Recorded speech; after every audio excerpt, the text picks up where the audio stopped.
My son wanted to go when he's 16, wanted to go and be alone with a girl somewhere. I would prohibit it. And if someone said to me and asked me, "What's the matter? Don't you trust your son?"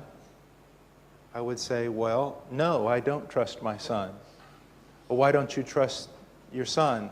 "Because I don't trust his dad." Now, listen to me.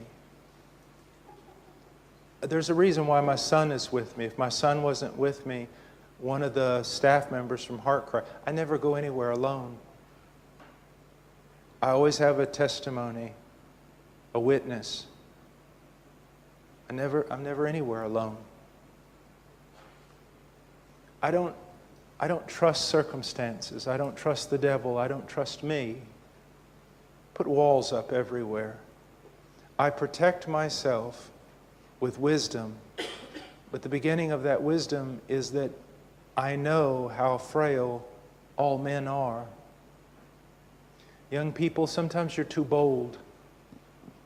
You think you've got a lot more control than you actually do. I believe that young people should get to know each other in the church. I believe there should be interrelationships and fun and all kinds of things. But when you get to the point of taking someone seriously, romantically, as a possibility of a wife or something, or a husband, I want you to learn to proceed with a great deal of caution. A great deal of caution. Young men also realize this. It doesn't matter if you tell a girl 14 times a day, "We're just friends." She's not going to believe you if you're calling her all the time. Be careful how you deal with hearts, men, young men. Be very careful. First of all, if you desire a young lady because you would like to spend time with her, ask yourself, what is the commitment you're willing to make to her? Are you just wanting to use her to have feminine companionship or friendship without giving any commitment? Young men, do you really have any business thinking about a relationship with a girl if you're still a boy?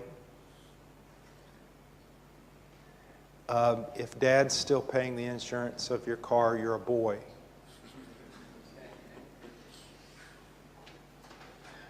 Boys don't play with girls. Men have relationships with girls, not boys. You see, guys, listen to me. This is very important. You should desire companionship. But companionship of a female requires that you be a man first. Okay? That means you're going to have to leave aside childish things. You young boys, even in your early teens, you need to be thinking about becoming men. Have you ever watched the movie Master and Commander? About the British fighting the French privateers. And when the two boats lock up, the two ships lock up in battle on the ancient seas there between England and France, the man who leads the Marines into the other boat and makes the charge is about 16 years old. The boy that's handling the helm on the boat is about 13, and he's already had his arm blown off in battle. What's the point? The point is, they were men. You live in a culture that wants to keep you as boys until you're 35. You run around with other boys. When you make money, you think about buying shoes and video games instead of saving money to put down payment on a house for a woman. You young men need to revamp the way you think. You need to think about growing into men as quickly as possible. As quickly as possible. And if you say that's not what I want, then you need to forget the idea of having companionship with a woman. I most certainly wouldn't let you get near my daughter. I'd beat the living daylights out of you. The whole point is it's a trust, it's a stewardship, it's sacred, and it's also very dangerous. This is God's daughter. And so young men, let me encourage you, don't just run with boys or you'll always be a boy. Run with your dad. If your dad won't run with you, then find some older men who will take you under your wing. Go to school if you feel like you're called to go to school. Work hard. Have some calluses on your hands. Suffer. Make your way in life.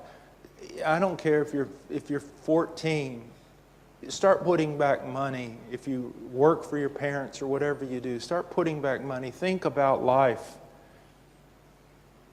A friend of mine walked up to some of the girls in a church we were in, and they were godly girls, and said, well, young ladies, a lot of young guys here in our church. Have you thought about marriage? And they go, well, there's nothing but boys in our church. And he said, what do you mean? And the girls said this to him, my friend Don. They said, these guys, when they get a little money, they go buy an Xbox. We want to marry someone who can put a down payment on a house, who pays his own insurance for a car. Do you know what happens in a fallen society? Isaiah 3, guys. And you know what it says in Isaiah 3? That the young boys will rail against the older men, and women will rule over them. We're seeing in the United States, the master's level education, the PhD level, is now being taken over by women. Women basically raise their husbands. That shouldn't be. Man up. Play the man. Be the man. Work. Serve Christ. Be serious. Be sober. Run with men so that you become men. Young ladies, the same goes for you. You want to marry someone who you think, I don't care how beautiful she is. Doesn't matter how beautiful she is. I mean, she's going to get old. Except for my wife, if she's listening. My whole point is this, young ladies. I married a woman who I felt could also raise children, that had dignity, that would work, that would stand beside me, that was wise. My wife is my greatest counselor. Okay, you don't want to marry some girl that has no brain. She may be beautiful, but she doesn't have a brain, and she doesn't have any spirituality, and she doesn't learn, and she doesn't care about deep things. Don't marry somebody like that. Marry someone who has integrity, who's a strong woman. She's made herself strong. Her arms are strong. She's a woman who thinks, a woman who can help you and teach you. I know you didn't ask those questions, but I see our whole society and our church falling apart. My wife says that if a man-eating lion escaped from the zoo in the United States, he'd starve to death because there's no men to eat.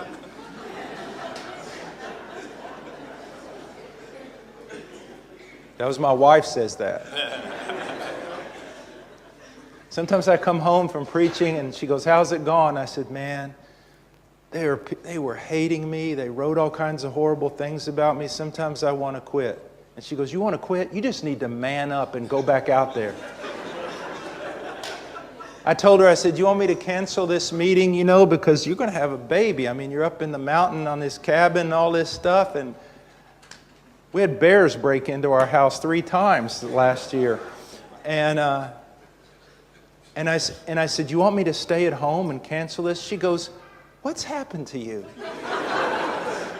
You're talking like a wimp. Go preach the gospel. She goes, you got me into this problem. I'll get me out.